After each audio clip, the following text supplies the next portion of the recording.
Hello po. Ayan, may bago tayong version ng ating app, Quiz Builder. Ayan. So, anong bago po dito sa ating Quiz Builder? May call o add participant na tayo at pwede nating i-call yung participant. At naka-noted na rin kung ano yung tamang sagot kapag nagkakaroon na ang pagkakamali. And then, nalabas din kapag tama po yung sagot. At di pa rin po nabago yung may export pa rin tayo at import.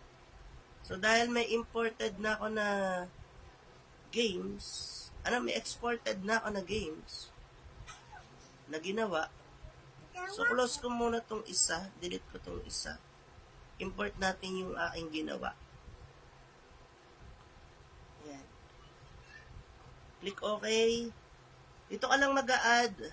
Pwede kang mamili kung true or false, identification o enumeration. Ayan. Pwede natin pangalanan yung game.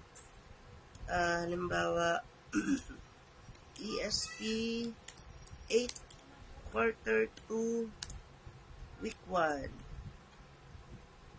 quiz. Halimbawa lang naman.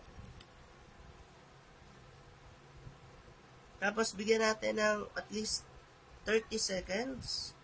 Mahaba-haba na yan. Kuha tayo ng names mula sa class record. And Control C.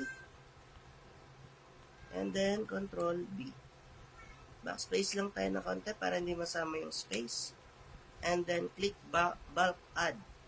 If may add pa po tayo, pwede tayo mag-add dito sa, kung individual lang ang adding. Kung meron tayong gustong itama, pwede natin i-edit. Pwede rin natin i-delete kung hindi natin isasama. Ngayon, sa dulo, ayan, kasi may preview tayo dito ng ating questions Ngayon, huwag na natin galawin to. Basta click lang natin na export standalone, HTML. Pag kinlear naman natin to, mawawala lahat ng questions. And then export natin, huwag lang tayo magkakamaling i-clear.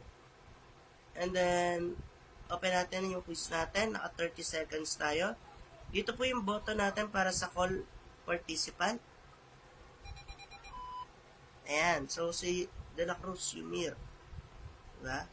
Ang gawa ng evolution dapat ng panang isang tao, grupo, organisasyon, tungkulin. Ayan. Pwede tayo tumawag ulit. Sa karapatan na dapat tanggapin, natatanggap ng bawat tao. Edukasyon. And then, pwede na natin i-submit. Para pag nagkamali, halimbawa, nagkamali ka, pamilya. Lagay mo. Yan. Correct po yan. Wrong ang sagot mo. And then, the correct answer is pamilya. Nakakatawa, diba? Tapos may timer pa po siya. And then, pwede ka magtawag ng pangalan. Ayan. So, standalone na yon. Meaning to say, pwede mo siyang balik-balikan, gawa na siya at nandun na yung mga pangalan ng estudyante. Pwede mo to ipalaro sa mga estudyante, sa klase, at the same time, pwede rin po siyang isend sa mga bata. Kapag sinend natin to sa mga bata, tapos may call participant, ang gawin po natin dito, i-remove natin yung mga pangalan. Yan. Sana may clear all tayo. Yun ang plano kong gagawin sa susunod. Ayan. Or isa-isahin na lang natin. Bilis lang naman.